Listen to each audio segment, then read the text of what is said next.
Hai sahabat servis, pada kesempatan kali ini saya akan melakukan perbaikan lemari pendingin kulkas 2 pintu.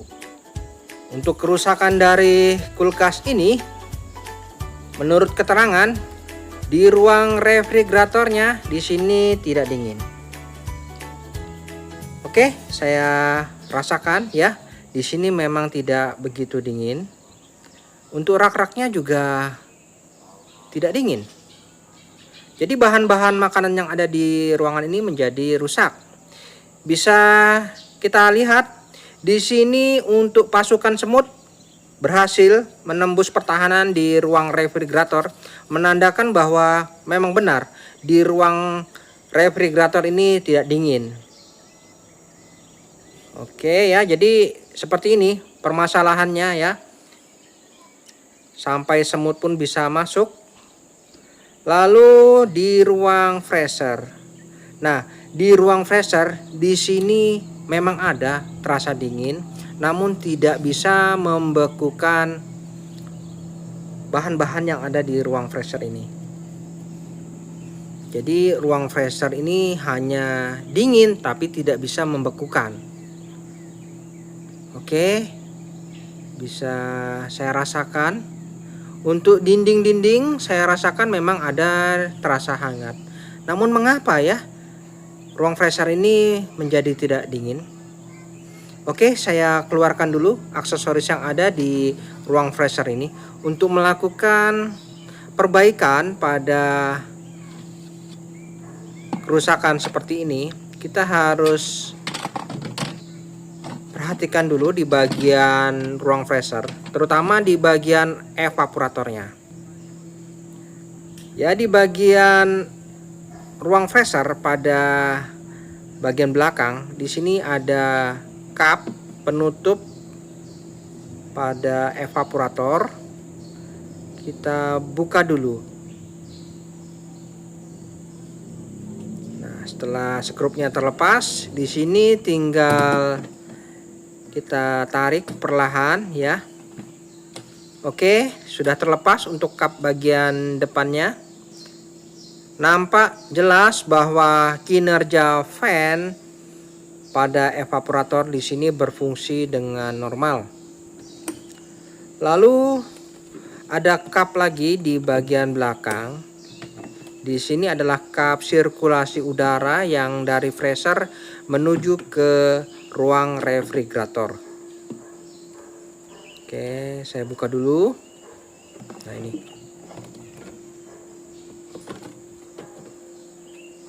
Nah, seperti ini ya. Sudah terbuka semua. Oke, untuk mempermudah dalam hal proses perbaikan, di sini ada soket fan. Saya cabut dulu. Nah ya, fan motornya berfungsi dengan normal, berputar. Lalu untuk evaporatornya kita bisa perhatikan di sini terjadi penumpukan salju pada bagian evaporatornya. Nah ini. Jadi seperti ini, jadi dinginnya malah berkurang ya apabila terjadi penumpukan salju berlebih seperti ini. Oke, nah jadi kita sudah tahu ya permasalahannya seperti ini. Jadi tidak normal ini untuk proses pembentukan saljunya. Lalu di sini ada beberapa pengkabelan yang harus kita cek terlebih dahulu. Yang utama kita akan lakukan pengecekan nanti di bagian heaternya. Namun sebelumnya kita akan intip dulu di bagian dapur pacunya ya. Di sini saya akan lakukan penggeseran unit kulkasnya ini. Kita bisa intip di bagian belakang.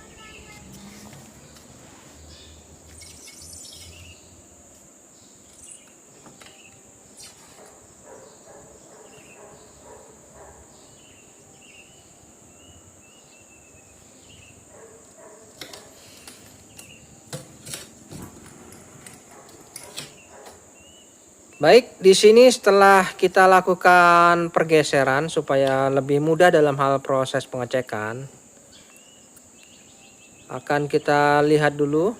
Yang pertama, kita bisa lihat spesifikasinya terlebih dahulu. Nah, ini untuk model dari kulkas ini yaitu PRZ21 series. Di sini arusnya 1,1 ampere menggunakan refrigeran R134. Lalu untuk pengkabelannya di sini menggunakan sistem pengendali modul, ya. Oke, jadi kategorinya di sini sudah semi inverter. Ya, di sini tidak menggunakan timer tapi menggunakan sistem pengendali modul. Lalu di bagian penampungan air di sini nampak terisi penuh, menandakan bahwa sempat dimatikan unit kulkasnya ini. Lalu dicoba lagi, ya tidak membuahkan hasil juga ya. Tetap kembali lagi kulkas tidak begitu dingin. Untuk dapur pacunya di sini menggunakan mesin kompresor yaitu KH58R40E yang kategorinya adalah 1/6 PK+. Oke, untuk mesin kompresornya lumayan. Selanjutnya di sini kita akan lakukan pengecekan. Untuk pipa tekannya terasa panas, mantap. Artinya sirkulasi gas freonnya juga lancar. Untuk filter dryer di sini terasa hangat, mantap. Jadi tidak ada masalah ya untuk di freonnya, aman saja. Jadi penampungannya di sini terlihat penuh. Artinya sistem defrostnya itu tidak normal. Lalu di bagian tengah atas di sini terdapat box yang seperti biasa. Ini adalah pengendali modulnya. Jadi otaknya di sini perintahnya untuk melakukan pembukaan pada box ini. Di sini ada beberapa skrup yang harus saya lepas. Oke, kita bisa lihat ya bentuk modul pengendalinya seperti apa. Nanti kita akan lihat. Baik, untuk pengendali modulnya seperti ini bentuknya ya. Cukup sederhana. Cukup sederhana bentuk pengendali modulnya. Dan mudah sekali ya kita pelajari. Karena untuk mempelajari sistem kelistrikan dari pengendali modul ini bisa kita lihat dari diagram kelistrikan. Ya, sudah diperlihatkan diagram kelistrikannya. Oke, jadi kita amati apakah ada komponen yang sekiranya mencurigakan. Oke, saya cabut dulu sumbernya. Kita langsung saja lakukan pengamatan lagi. Apakah di modulnya ini bermasalah atau mungkin di bagian ruang freezer ya. Jadi kita lihat lagi di ruang freezer bagaimana.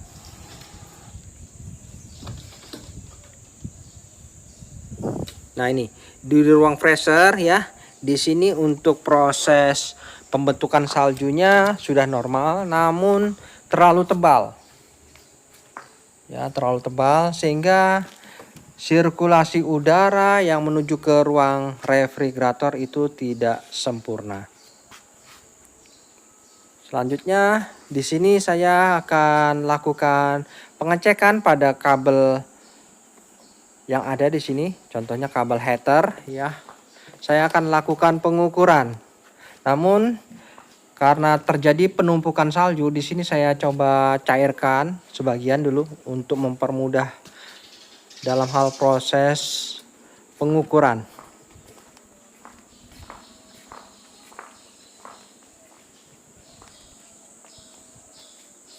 Ya, di sini ada kabel heater.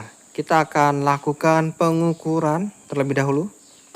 Apakah ada nilai hambatan? Jadi pastikan dulu apakah heaternya ini tidak putus. Kita bisa lakukan pengukuran. Kita bisa gunakan skala ohm atau kilo. Ya, lebih enak. Kita bisa gunakan skala kilo ya. Lebih mudah terbaca apakah putus atau tidak. Oke, di sini ada nilai hambatan untuk heaternya. Artinya headernya bagus, tidak ada masalah. Jadi permasalahannya di mana ya? Apakah di termistornya? Nah, untuk sistem pengendali modul kulkas semi inverter ini, di bagian ruang freezer, terutama dekat pada evaporator ataupun akumulator, di situ pasti terdapat termistor. Ya. Jadi di sini ada termistor. Kita harus lakukan pengecekan apakah termistornya ini ya yang rusak. Oke, saya coba lihat dulu termistornya ini.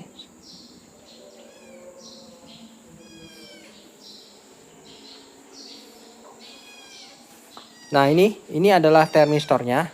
Saya akan lakukan pengukuran. Jadi saya akan potong dulu termistornya ini. Nah, ini adalah termistor. Saya akan lakukan pengukuran apakah termistornya ini rusak atau tidak ya. Apabila memang dinyatakan rusak, kita tinggal lakukan pergantian saja. Namun semua itu kan belum pasti ya sebelum kita lakukan pengukuran.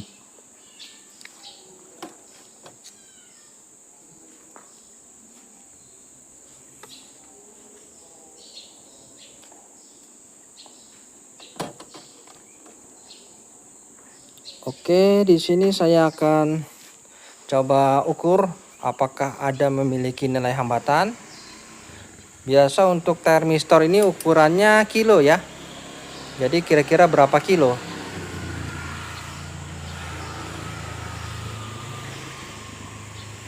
Ya, setelah saya ukur di sini memiliki nilai hambatan. Artinya termistor ini tidak ada masalah, mantap ya. Jadi tidak perlu diganti menurut saya karena masih bagus termistornya. Namun apabila mau spekulasi ya silahkan diganti dulu termistornya. Nanti kita tunggu dalam beberapa hari bagaimana hasilnya. Namun di sini saya tidak melakukan itu. Saya langsung saja menggantikan perannya termistor dengan bimetal defrost. Ya.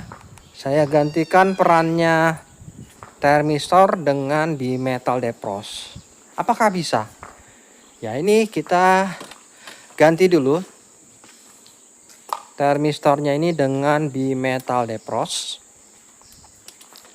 Saya sambung dulu ya. Jadi kabel yang menuju ke termistor tadi saya potong, lalu saya sambung dengan bimetal defrost.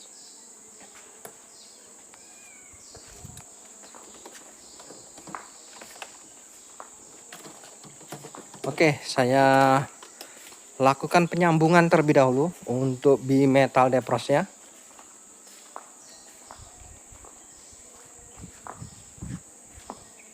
Nah, ini ya, saya sambung dulu. Untuk penyambungannya bebas ini, biar bolak-balik tidak masalah.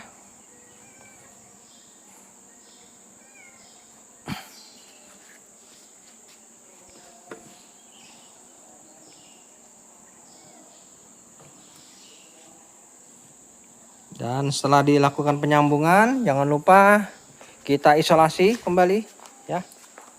Isolasi diamankan, dan setelah diamankan seperti ini ya. Nah, ini seperti ini. Lalu bimetal defrost ini bisa kita letakkan di dekat akumulator. Ya, karena di situ adalah puncak terdingin dari sistem pendingin ini. Jadi kita ambil paling terdingin di situ puncaknya. Ya, setelah itu bisa kita ikat, kita rapikan. Nah, seperti ini. Dan setelah itu, saya rasa di sini sudah tidak ada lagi yang harus saya lakukan. Tinggal saya tutup saja kembali. Untuk soket fan, jangan lupa dipasang kembali.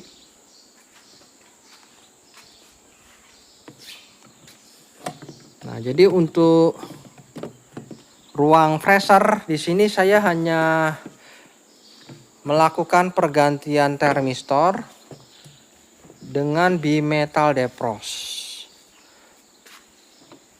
Untuk termistornya ini nanti saya sambungkan lagi ya ke posisi semula, yaitu di bagian modul pengendalinya.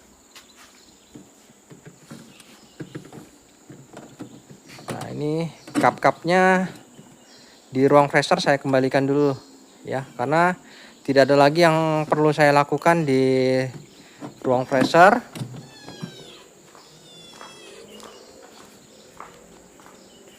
Oke, selanjutnya saya tinggal dulu di ruang freezer. Saya kembali lagi ke ruang pengendali modul. Nah, di ruang pengendali modul di sini ya, di bagian belakang.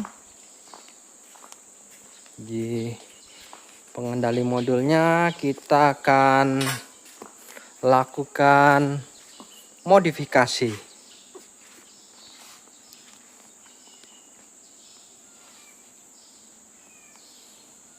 Oke, untuk melakukan modifikasi di bagian pengendali modul, caranya cukup mudah. Yang mana kita pelajari dulu. Di sini termistornya kita kembalikan ke posisi semula, yang mana tadi kita gantikan perannya menjadi bimetal defrost. Nah, bimetal defrost itu kabelnya mengarah ke soket ini. Ya, ke soket ini. Di sini ada 4 kabel, 2 itu adalah bimetal defrost dan 2 itu yaitu menuju ke bagian switch ya, switch lampu. Oke. Jadi kita akan ambil di bagian yang menuju ke bimetal defrost. Di sini saya potong ya. Yang di sebelah kanan saya potong. Ini adalah jalur yang menuju ke bimetal defrost.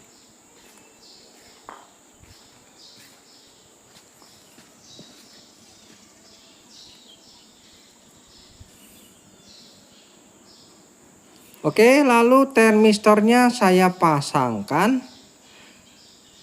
ke kabel yang menuju ke pengendali modul ya, yang menuju ke soket. Nah, ini saya pasang kembali. Jadi termistornya ini tetap utuh ya, tersambung ke asalnya ya. Namun tidak di ruang freezer lagi, tapi sudah berpindah tempat di bagian modul pengendali. Dan termistornya ini tidak berpengaruh lagi pada suhu, tapi hanya untuk menghindari sistem pengendali modulnya ini agar tidak error ya, apabila takutnya tidak dipasang ya. Namun mungkin tidak perlu dipasang juga tidak masalah. Namun alangkah baiknya kita hindari kemungkinan terburuk ya, misalkan terjadi error gitu. Jadi posisinya masih asli ya, tidak terubah ini, karena tidak menonaktifkan termistor ini. Jadi fungsi termistornya masih tetap, namun tidak di ruang freezer. Oke, setelah tersambung ya. Di sini selanjutnya ada 2 kabel. Ini adalah kabel yang menuju ke bimetal defrost. Bagaimana caranya? Di sini saya siapkan timer ya. Oke, saya siapkan dulu timer. Nah, nih. Jadi untuk melakukan penyambungan, di sini saya siapkan timer. Untuk timernya bisa kita lihat kode belakangnya di sini angkanya 1 ganjil ya. Artinya apabila di timer itu kodenya ganjil, itu menandakan bahwa sistem timer itu adalah sistem 13 ya. Lihat angka 1 di belakang itu ganjil. Nah, di timer itu di pin-pinnya ini di situ ada angka, yaitu dijelaskan angka 1, angka 2, angka 3 dan angka 4. Itu adalah pin-pinnya ini. Kita fokus di angka 1 dan 2, artinya di pin 1 dan 2. Ya, kita fokus di pin 1 dan 2. Kita akan sambungkan. Nah, lalu di bagian soket kita harus cari dulu mana headernya. Yang mana kabel merah ini adalah kabel header. Ya. Kabel merah ini adalah kabel header ini. Lalu putih ini adalah fan. Biru ini adalah netral. Sedangkan hitam ini adalah kompresor ya. Kita ambil yang kabel warna merah. Nah, kabel warna merah ini adalah kabel header. Di sini saya potong. Oke, untuk kabel header saya potong. Lalu kabel headernya ini kita jadikan satu dengan bimetal depros. Mana bimetal depros ya? Ya tadi ada kabel hitam. Ya, kabel hitam ini. Ini bebas saja. Terserah mau yang mana. Yang penting salah satunya kita ambil, kita gabungkan dengan kabel header.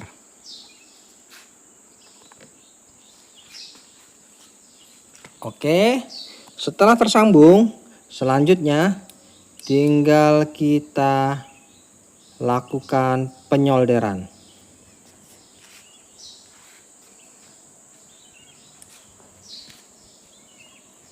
Oke, dalam hal proses penyolderan ini pastikan tepat ya. Kita pasang dulu di pin nomor 1. Pin nomor 1. Kita pasangkan di pin nomor 1 di timer ini.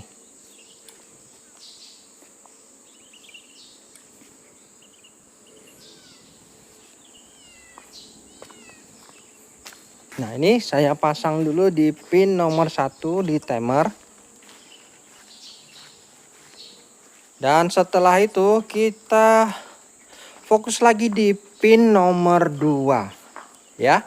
Karena pin 1 kan sudah terpasang, namun saya isolasi saja dulu karena sudah tepat ini ya. Untuk kabel header dan bimetal depros sudah saya pasangkan di pin nomor 1, lalu saya isolasi. Kemudian fokus lagi di pin nomor 2. Nah, pin nomor 2 itu kita sambungkan pada kabel yang warna hitam pertama tadi yang menuju ke bimetal depros.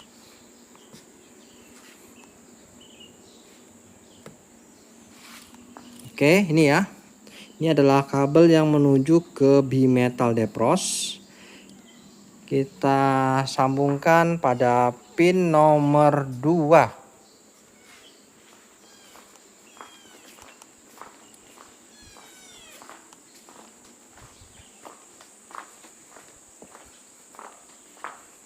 Oke, untuk pin nomor 2 di sini sudah tersambung kabel yang menuju ke bimetal depros.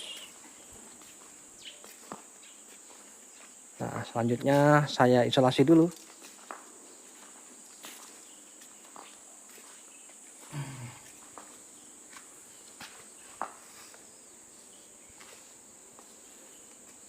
Oke, sekarang pin 1 dan pin 2 sudah terkoneksi.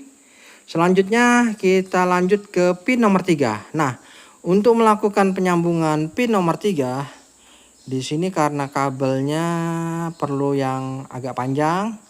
Jadi saya tambahkan dulu ya sedikit kabel supaya mudah dalam proses penyambungan.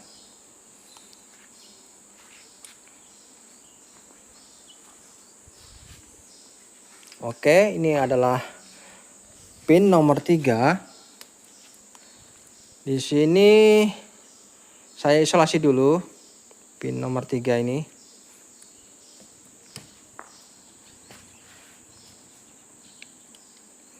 Oke, setelah itu di mana kita menyambungkan pin nomor 3?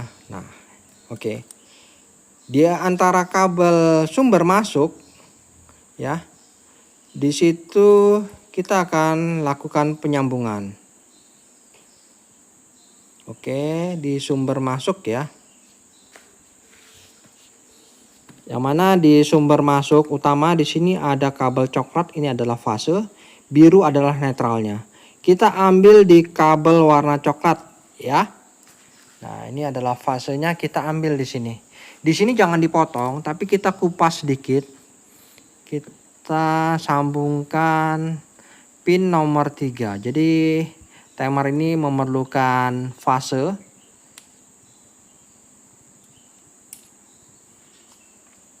Oke, ini ya, jangan sampai salah ya. Kita ambil fasenya untuk pin nomor 3. Nah, seperti ini. Kita jadikan satu. Lalu diisolasi saja dulu. Setelah yakin sudah terkoneksi dengan baik, tinggal diisolasi.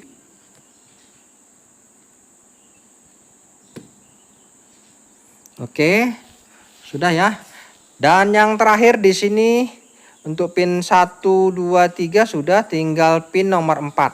Nah, pin nomor 4 itu caranya di sini ada kabel putih, ini adalah kabel yang menuju ke fan pressure, lalu kita gabungkan dengan kabel warna hitam yang menuju kompresor. Nah, ini adalah kabel fan dan ini adalah kabel kompresor. Nah, ini kita jadikan satu.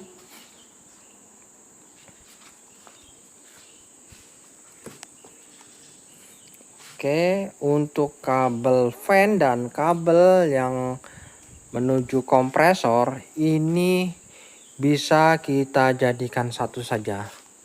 Namun apabila tidak ingin menjadikan satu, tidak masalah ya. Fan biarkan saja, tetap pada posisinya, kita ambil kabel kompresornya, tidak masalah juga. Namun supaya teman-teman tidak ragu ya, di sini saya jadikan satu saja ya, biar tidak jadi pertanyaan nanti. Oke, untuk fan dan kompresor saya jadikan satu, lalu saya sambungkan di pin nomor 4. Jadi nanti pada saat kompresor itu off, fan pada pressure pun akan mati. Lalu kita isolasi dulu.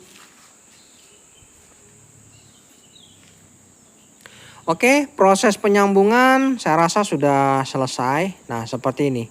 Namun untuk melihat hasilnya itu, kita bisa lakukan pengujian. Yang mana apakah timer ini sudah berfungsi. Kita atur ke posisi defrost. Nah, bisa kita putar ya, berlawan arah jarum jam sampai bunyi klik ke posisi defrost. Oke, nah ini adalah posisi defrost. Jadi kita pastikan apakah kita sudah benar melakukan perakitan. Bisa kita rasakan nanti dari getaran timer. Lalu bisa kita tes dulu, saya berikan sumber. Di sini untuk mesin kompresor belum bekerja. Bisa kita rasakan di timernya ini terasa bergetar ya. Lalu kita intip di bagian gearnya berputar. Jadi apabila bergetar pastikan gearnya berputar. Nah, seperti ini menandakan sistem perakitan kita sudah benar ya. Oke, sudah benar. Seperti ini ya, mantap. Artinya tidak ada kesalahan. Lalu untuk memastikan lagi di sini kita harus lakukan pengetesan pada mesin kompresor apakah bekerja apabila kita putar ke posisi running. berlawanan arah jarum jam sampai terdengar bunyi klik. Oke ya, mesin kompresor bekerja mantap. Jadi bisa kita intip lagi. Untuk timer terasa bergetar, lalu gearnya tetap berputar ya. Oke. Jadi jangan sampai ada kesalahan di sini ya. Pastikan timernya bergetar dan berputar. Dan setelah itu nanti tinggal kita rapikan. Namun sebelumnya kita cek lagi di ruang freezer ya. Apakah kinerja fan-nya itu berfungsi. Nah, jadi kita harus pastikan lagi untuk fan pada ruang freezer harus berfungsi. Takutnya apakah ada terganjal atau apa. Ya, di sini saya rasakan mantap ya. Untuk fan-nya bekerja normal. Lalu tinggal kita skrup saja cupnya ini. Dan segala aksesoris yang ada pada ruang freezer ini kita kembalikan saja. Karena dirasa tidak ada lagi yang harus saya lakukan pada ruang freezer. Untuk pengaturan suhu nanti di ruang freezer maupun di ruang refrigerator, di situ di ruang freezer ada pengaturan suhu ya, mau lebih dingin atau tidak bisa kita atur-atur di situ. Jadi tidak perlu termostat. Untuk ruang refrigerator kita cek di switch lampunya ini. Oke, switch penerangannya di sini apabila saya tekan, maka lampu perlahan meredup. Apabila saya lepas, lampu menyala. Nah, jadi sistemnya seperti dimmer gitu ya. Tidak langsung padam, perlahan-lahan langsung redup. Oke, sudah normal. Tinggal kita rapikan saja ya di bagian belakangnya ini penutupnya. Baik teman-teman, setelah saya lakukan penutupan dan saya rapikan, untuk air yang ada di penampungan saya bersihkan ya. Di sini sudah tidak ada lagi tampungan air. Lalu saatnya kita lakukan pengecekan. Di ruang freezer di sini saya rasakan sudah ada hawa terasa dingin ya. Kinerja fan-nya juga sudah normal. Lalu saya tes menggunakan air mineral dalam kemasan. Kita lihat nanti hasilnya kurang lebih dalam beberapa hari, seminggu mungkin. Lalu di ruang refrigerator di sini ya kita lakukan pengetesan juga. Saya berikan air mineral, nanti kita lihat hasilnya ya. Jadi kita cek kembali nanti. Baik teman-teman, setelah 1 minggu kemudian di sini saya lakukan pengecekan ya. Untuk ruang refrigerator di sini saya rasakan di rak-raknya ini, wah terasa dingin ya, mantap. Lalu di sini ada kemasan botol ya, seperti sirup, terasa dingin sudah botolnya ini. Oke. Di sini untuk pasukan semut sudah tidak terlihat lagi ya di ruang refrigerator. Tidak bisa menembus pertahanan di ruang ini. Artinya sudah normal. Lalu di ruang freezer. Oke, kita lihat di ruang freezer bagaimana sistem pembekuannya. Wah, di sini terasa membeku sempurna.